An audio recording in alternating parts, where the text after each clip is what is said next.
평생을 바쳐 키운 자식에게 하루아침에 버림받는다면 어떤 기분이 들까요? 남편 먼저 보내고 시장통 국밥집 주방에서 손마디가 굵어지도록 키워낸 내 금쪽 같은 아들. 그 아들이 입에 풀칠하기도 힘든 늙은 어미를 한겨울 길거리에 내몰았습니다. 그런데 말이죠.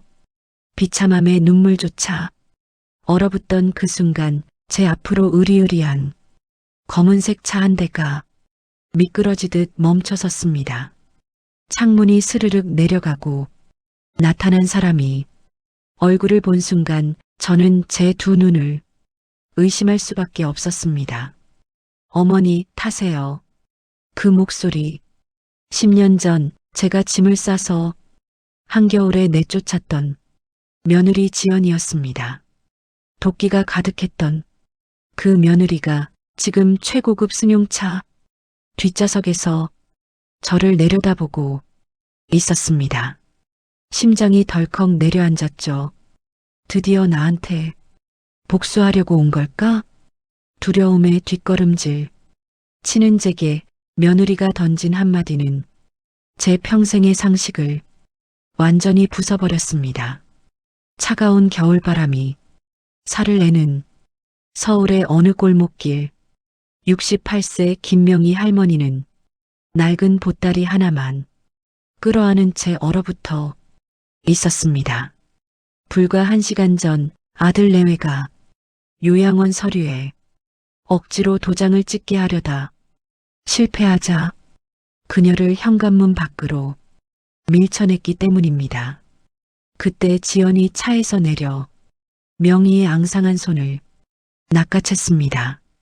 지연의 손에 들린 서류 봉투 하나, 그 안에는 명희의 아들, 즉 지연의 전 남편을 파멸시킬 끔찍한 비밀이 담겨 있었죠. 참 기가 막히지 않습니까? 피를 나눈 자식은 어미를 버렸는데 내가 핏물나게 구박했던 남의 식구가 나를 거두러 온 이 기막힌 상황. 하지만 지연이가 명희를 찾아온 진짜 이유는 단순한 동정심이 아니었습니다. 지연이는 조수석 문을 열며 낮게 속삭였습니다. 어머니, 저랑 같이 그 인간 지옥으로 보내실래요? 머릿속이 하얗게 변했습니다. 지옥이라니. 10년 전 저는 지연이가 아이를 못 갖는다는 이유로 모진 구박을 퍼부으며 그 며느리를 내쫓았습니다. 내 아들 앞길 망치는 년이라며 소금을 뿌렸죠. 그런데 내 아들이, 내 목숨 같던 그 아들이 오늘 저를 쓰레기처럼 버렸습니다. 차에 올라타는 순간 며느리가 건넨 녹음기에서 흘러나오는 아들의 목소리. 저는 그 자리에서 피를 토할 듯 오열하고 말았습니다. 지연의 검은색 마이바흐가 도착한 곳은 평창동의 거대한 저택 앞이었습니다. 육중한 철문이 열리고 눈부신 샹들리에가 반짝이는 현관에 다다르자 명희는 자신의 초라한 행색의 고개를 푹 숙였습니다. 그런데 거실 한가운데 놓인 커다란 액자를 본 순간 명희의 숨이 턱 막히고 말았습니다. 거실 벽면을 가득 채운 흑백 사진. 그건 10년 전 제가 지연이를 길거리로 내쫓던 바로 그날 밤이 제 모습이었습니다. 도끼 어린 눈으로 손가락질하던 제 얼굴이 대문짝만하게 걸려 있었죠. 다리가 후들거렸습니다. 이 며느리는 매일 저 사진을 보며 나를 향한 복수의 칼을 갈았구나.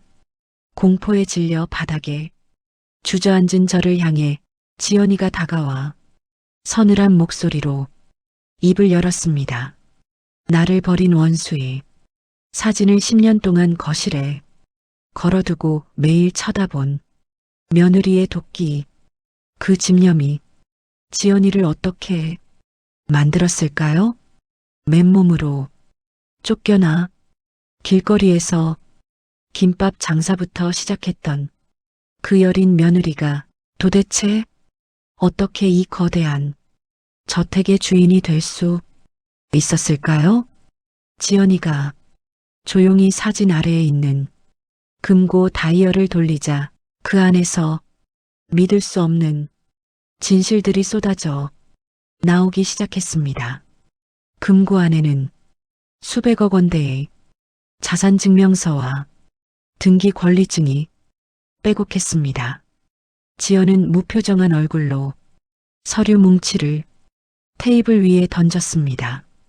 악착같이 돈을 모아 중견 기업이 대표 자리까지 올라간 피눈물 나는 10년의 세월. 하지만 지연은 그 어마어마한 재산을 가리키며 덤덤하게 말했습니다. 어머니, 이 돈들 제가 호의호식하려고 모은 것 같으세요? 지연이의 두 눈은 붉게 충혈되어 있었습니다. 어머니 아들, 그 악마 같은 인간이 저한테 무슨 짓을 했는지 어머니는 끝까지 모르셨잖아요. 지연이의 입에서 나온 진실은 참혹했습니다. 10년 전 지연이가 아이를 못 가졌던 게 아니었습니다. 제 아들이 자기 내연녀와 살림을 합치려고 지연이 몰래 피임약을 밥에 섞어 먹이고 결국 불임 판정까지 조작했던 거였습니다. 그 모든 걸 알면서도 아들 편만 들며 며느리를 내쫓았던 제 자신을 갈기갈기 찢어버리고 싶었습니다. 그런데 진짜 지옥은 지금부터였습니다. 이 기막힌 현실이 믿어지십니까? 자식이 괴물이라는 걸 알게 되었을 때 부모의 심정은 어떨까요? 명희는 바닥을 치며 통곡했습니다. 하지만 명희가 흘린 눈물은 시작에 불과했습니다. 지연이가 주방으로 걸어가 명희가 매일 밥 먹듯 챙겨 먹던 그 약병을 꺼내왔기 때문입니다. 어머니, 그 인간이 매일 아침 챙겨주던 영양제 기억하시죠? 투명한 통에 담긴 하얀 알약들. 효자 아들이라며 동네방네 자랑했던 새 며느리가 비싼 돈 주고 구해왔다던 치매 예방 영양제였습니다. 지연은 탁자 위에 병원 성분 분석표를 내리쳤습니다. 그리고 하얀 알약을 구둣발로 지니기며 소리쳤습니다. 이거 강력한 신경안정제랑인지 장애 유발제예요. 멀쩡한 사람도 이거 3년 먹으면 치매 환자 됩니다. 머리를 둔기로 얻어맞은 것 같았습니다. 남편 살아생전 셋이서 단양 도담산봉으로 여행을 갔을 때 제 손을 잡고 엄마 평생 호강시켜줄게 하던 내 아들, 그 착했던 내 새끼가 내 재산을 빼앗고 나를 정신병원에 쳐넣으려고 3년 동안 내 밥그릇에 내 물컵에 독약을 타고 있었다니요. 손발이 다 닳도록 식당 일하며 모은 재개발 보상금 50억. 그거 하나 빼앗겠다고 멀쩡한 어미를 치매 환자로 만든 겁니다. 명희 할머니의 최근 기억력이 자꾸 깜빡거렸던 이유, 손이 덜덜 떨렸던 이유가 노안이 아니라 아들이 먹인 독 때문이었던 겁니다. 명희가 충격에 거품을 물고 쓰러지려던 찰나 지연이 명희의 어깨를 강하게 움켜쥐었습니다. 정신 똑바로 차리세요. 지연의 일갈이 거실에 울려 퍼졌습니다. 지연은 대형 TV 화면을 켰습니다.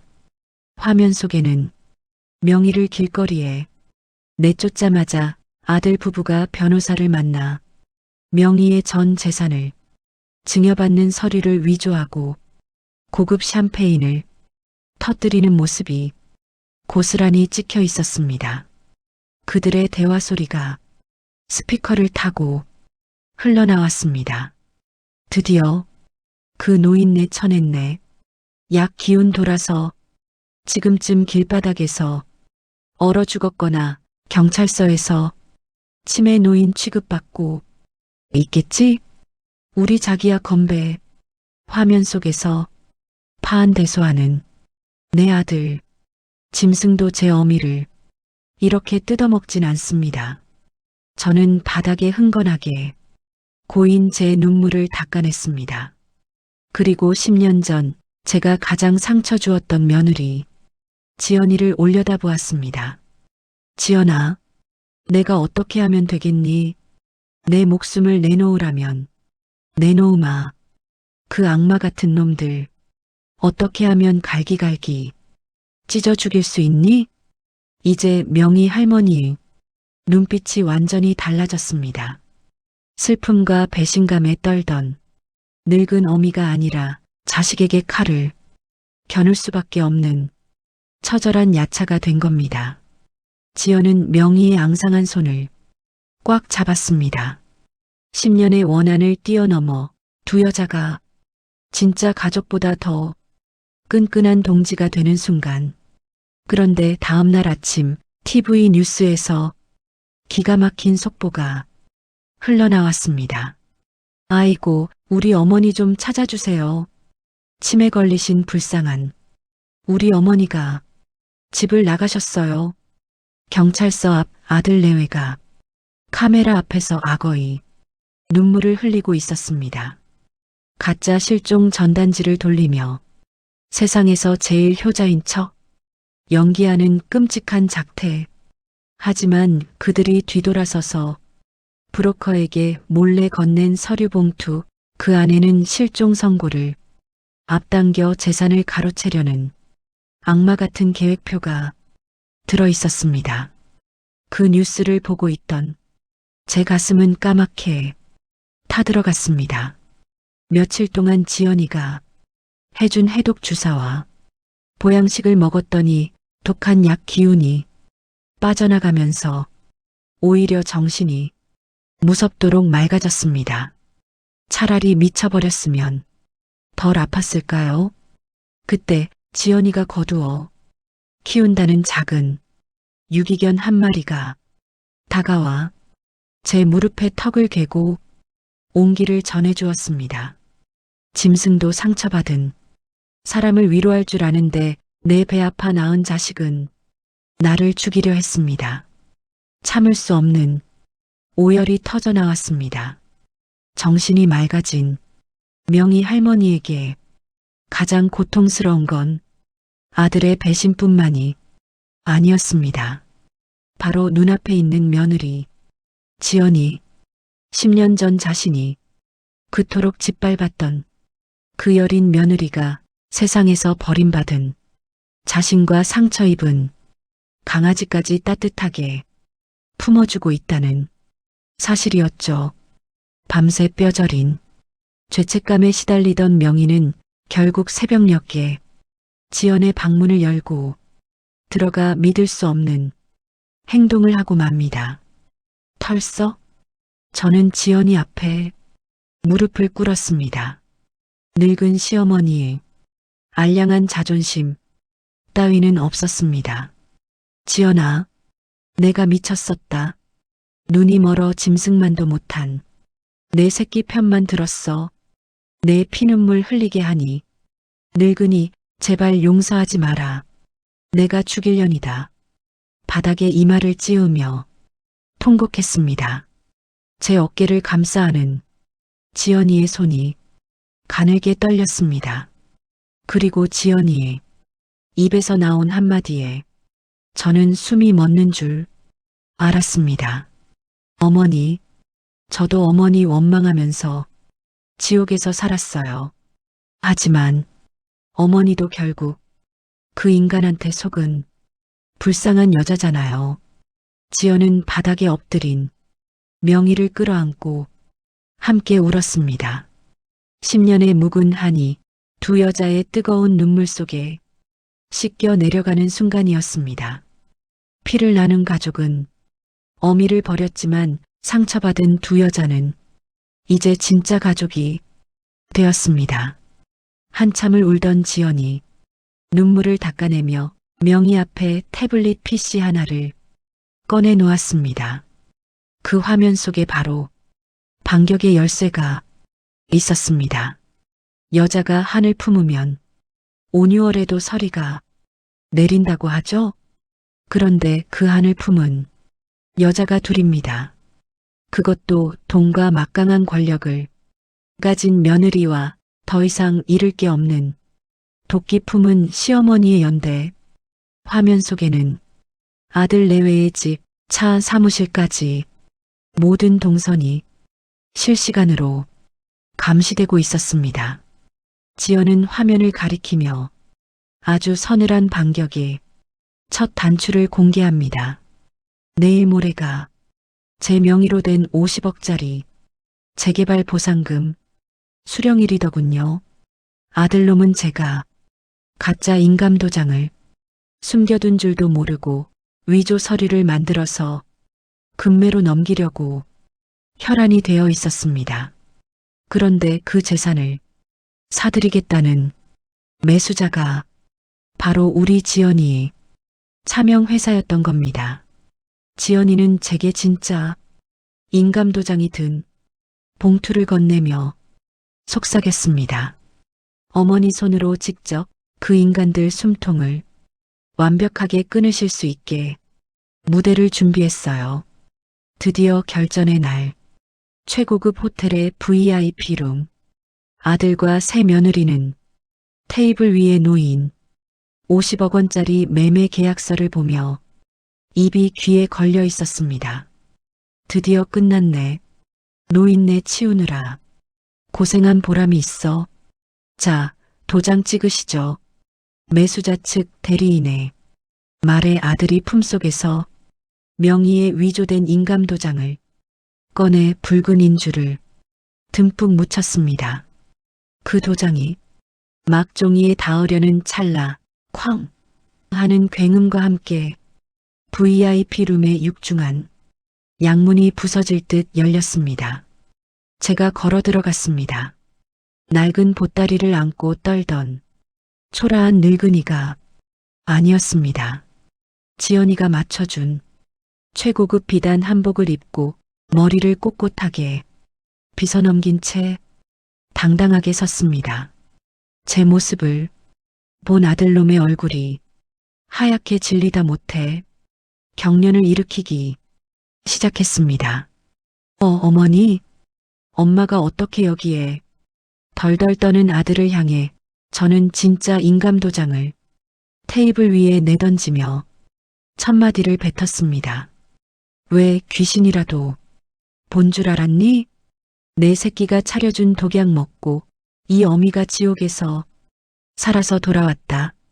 10년 묵은 체증이 확 내려가는 순간입니다. 침에 걸려 길바닥에서 죽은 줄 알았던 어머니가 멀쩡한 정신으로 그것도 10년 전 내쫓은 며느리 지연이와 함께 나타났으니 얼마나 기절초풍했겠습니까? 새 며느리는 사시나무 떨듯 바닥에 주저앉았습니다. 그런데 진짜 반전은 따로 있었습니다. 테이블 맞은편에 앉아있던 매수자 측 대리인이 벌떡 일어나더니 아들이 아닌 지연이를 향해 90도로 허리를 굽혔습니다. 대표님, 지시하신 대로 위조 서류 작성 현장 완벽하게 체증했습니다. 대리인의 말에 아들이 두 눈이 튀어나올 듯 커졌습니다. 50억짜리 계약 자체가 지연이가 파놓은 거대한 함정이었던 겁니다. 지연은 서늘한 미소를 지으며 아들 부부 앞에 두꺼운 서류 봉투를 쏟아부었습니다. 그 안에는 어머니에게 먹인 독약 성분 검사지, 불법으로 빼돌린 가짜 치매 진단서, 그리고 그들의 목을 완벽하게 조일 마지막 결정타가 들어 있었습니다. 지연이가 탁자 위에 올려놓은 녹음기에서 아들놈의 끔찍한 목소리가 호텔 방을 채웠습니다. 그 노인네 약이나 잘 챙겨 먹여. 도장 찍으면 바로 정신병원, 독방에 버릴 거니까. 그 목소리를 듣는 순간 제 가슴속에 쥐어짜듯 남아있던 한 줌이 모정마저 얼음장처럼 차갑게 식어버렸습니다. 새 며느리는 비명을 지르며 문 밖으로 도망치려 했지만 지연이가 미리 대기시킨 경호원들에게 짐짝처럼 내동댕이 쳐졌습니다. 도간에 든 쥐가 된 아들놈이 갑자기 제 발밑으로 기어오더니 제 바짓가랑이를 붙잡고 오열하기 시작했습니다. 세상에 어쩌면 저렇게 끝까지 뻔뻔할까요? 아들은 눈물 콧물을 흘리며 이렇게 변명했습니다. 엄마, 오해야. 저 여자가 시킨 거야. 내 옆에 있는 저 독사가 엄마 약 먹이라고 다 시킨 거라고. 엄마 나 알잖아. 나 엄마 하나뿐인 아들이잖아. 자기 죄를 새 며느리에게 뒤집어 씌우며 목숨을 구걸하는 그 비열하고 추악한 모습. 그 순간 명희 할머니는 평생 매 한 번 든 적 없던 아들을 향해 손을 번쩍 치켜들었습니다. 짝 마이너스. 제 손바닥이 찢어질 듯한 파열음이 방안을 울렸습니다. 고개가 돌아간 아들놈을 내려다보며 저는 피를 토하는 심정으로 말했습니다. 엄마라 부르지 마라. 내 아들은 내 밥그릇에 독약을 탄 그날 이미 죽었다. 나는 널 용서하러 온 게 아니야. 내 놈 숨통을 완전히 끊어놓으러 온 거다. 제 말이 끝나기가 무섭게 창밖으로 요란한 경찰차 사이렌 소리가 호텔 건물을 겹겹이 포위하듯 울려 퍼지기 시작했습니다. 문이 부서질 듯 열리고 건장한 형사들이 들이닥쳤습니다. 존속살해 미수 사기 사문서 위조 혐의로 두 사람을 체포합니다. 변호사를 선임할 수 있고 은팔찌가 채워진 아들과 새 며느리는 짐승처럼 울부짖으며 바닥을 기었지만 그들을 동정하는 사람은 아무도 없었습니다. 빈털터리가 되어 질질 끌려나가는 두 사람의 비참한 뒷모습. 모든 상황이 끝나고 텅 빈 방 안 긴장이 풀려 다리에 힘이 빠진 명희가 쓰러지려는 찰나 누군가 그녀를 단단하고 따뜻하게 부축했습니다. 바로 지연이었습니다. 어머니, 이제 다 끝났어요. 우리 집으로 가요. 지연이.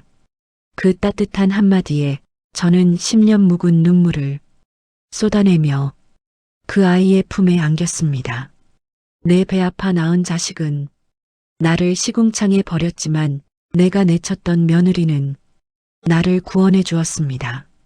차가운 족쇄를 차고 감옥으로 끌려간 아들 부부의 말로를 뒤로 한 채 저는 지연이의 손을 굳게 잡고 빛이 쏟아지는 호텔 밖으로 걸어나갔습니다. 피를 나눴다고 해서 무조건 다 가족이 아닙니다. 내 가장 아픈 상처를 쓰다듬어주고 캄캄한 벼랑 끝 지옥에서 내 손을 잡아 끌어올려준 사람. 그 사람이 진짜 가족 아닐까요? 그날 이후 아들 부부는 감옥에서 무거운 죗값을 치르게 되었습니다. 그들이 불법으로 모은 재산과 집, 차는 모두 압류되어 빚잔치로 산산조각이 났죠. 명희 할머니는 지금 어떻게 지내고 계실까요? 지금 명희 할머니는 지연이의 넓은 정원이 있는 집에서 자신을 위로해 주던 작은 강아지와 함께 산책을 하며 평화로운 노후를 보내고 계십니다. 10년 전 서로의 가슴에 씻을 수 없는 비수를 꽂았던 고부. 하지만 돌고 돌아 인생의 가장 밑바닥에서 다시 만난 두 사람은 이제 세상 그 어떤 모녀보다 더 단단하고 따뜻한 진짜 가족이 되었습니다. 가족에게 상처받아 남몰래 눈물 흘리시는 분들이 계신다면 오늘 명희 할머니와 지연이의 이야기가 작은 위로와 내일을 살아갈 통쾌한 희망이 되었기를 진심으로 바랍니다. 평안한 밤 되십시오.